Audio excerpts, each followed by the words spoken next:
হাজবেন্ডের রাগ ভাঙার জন্য এইরকম ঘরোয়া উপকরণে চটপটি যথেষ্ট। বিশ্বাস করেন ভাই, একবার হলো এই চটপটিটা বানিয়ে দেখবেন, এত বেশি মজার হয় যে আপনার হাজবেন্ড, শাশুড়ি, ননদ সকলে আপনার প্রশংসা করতে বাধ্য হবে। হ্যালো এভরিওয়ান, আসসালামু আলাইকুম। আই হোপ সকলে অনেক বেশি ভালো আছেন। আল্লাহর রহমতে আমিও ভালো আছি। চলে আসলাম নতুন একটা ব্লগ ভিডিও নিয়ে। আজকে আমি শেয়ার করব আমার পছন্দের ও আমার হাজবেন্ডের পছন্দের চটপটি। একদম ঘরোয়া উপকরণে চটপটিটা বানিয়ে দেখাবো। এই জন্য প্রথমে আমি 2 কাপ নিয়েছি ডাবলি বুট। ডাবলি বুটগুলোকে পানিতে ভিজার পর অবশ্যই আপনি সারা রাতের জন্য ভিজিয়ে রাখবেন, তাহলে দেখবেন অনেকটাই ফুলকো ফুলকো হবে। হাতে যদি সময় না থাকে তাহলে মিনিমাম 8 থেকে 10 ঘন্টা ভিজিয়ে রাখবেন, তাহলে অনেক সুন্দরভাবে ফুলে যাবে। আমি মোটামুটি 8 থেকে 10 ঘন্টা ভিজিয়ে রেখেছি। তারপরে একটা ননস্টিক ফ্রাই প্যানের মধ্যে ঢেলে নিয়েছি। এখানে পরিমাণ মতো পানি নিয়েছি, এখানে সামান্য একটু হলুদ দিয়েছি ও লবণ দিয়েছি। দিয়ে আমি ডাবলি বুটটাকে সেদ্ধ করে নিব। একটা চুলার মধ্যে রেখে দিয়ে চলে গেলাম পরবর্তী স্টেপে। প্রথমে একটা বোল নিয়েছি। এই বোলের মধ্যে আমি যেহেতু তেঁতুলের কার্পটা বের করে নিব, এই জন্য পরিমাণ মতো তেঁতুল নিয়েছি। তারপর তেঁতুলের মধ্যে হালকা কুসুম গরম পানি দিয়েছি, তাহলে দেখবেন কার্পটা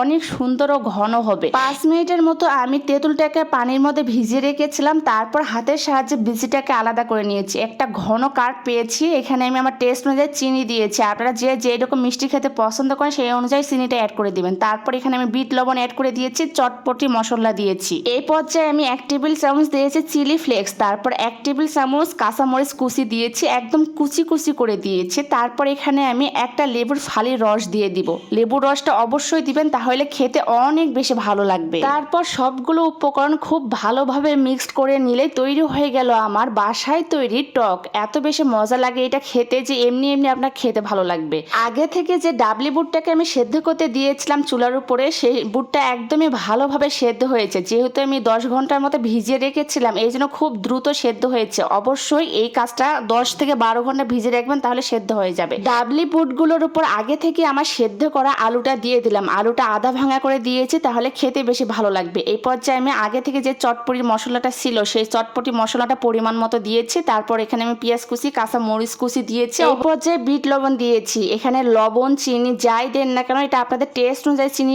অথবা লবণ অথবা কাঁচা মরিচটা অ্যাড করে দিবেন। তারপর আমি আগে থেকে যে ডিমটা সেদ্ধ করে রেখেছিলাম, সেই ডিমটাও দিয়ে দিলাম। আর আমি ডিমটাকে একদম গ্রেট করে নিয়ে হালকা গোটা রেখেছি, তাহলে খেতে বেশি ভালো লাগবে। আগে থেকে যে তেঁতুলের টকটা করে রেখেছিলাম, সেই তেঁতুলের টকটা দিয়ে দিলাম। তারপর এখানে চিলি ফ্লেক্স দিয়েছি। তারপর সবগুলো উপকরণ খুব ভালোভাবে একটা স্প্যাচুলার সাহায্যে মিক্সড করে নিব। আমার ফুল ভিডিওটি কে কোন জেলা থেকে দেখতেছেন অবশ্যই কমেন্টে জানাবেন, যাতে আমি নেক্সট ভিডিওতে আপনাদেরকে ধন্যবাদ জানাতে পারি। আর আমার ভিডিওগুলো যদি ভালো লাগে তাহলে অবশ্যই বেশি বেশি করে শেয়ার করে আমার পেজের পাশেই থাকবেন। চটপটিটাকে আরো লোভনীয় করার জন্য আমি উপরের দিক থেকে ডিম আমি গ্রেট করে দিয়েছি। তারপর এখানে ফুচকা দিয়ে পরিবেশন করলাম।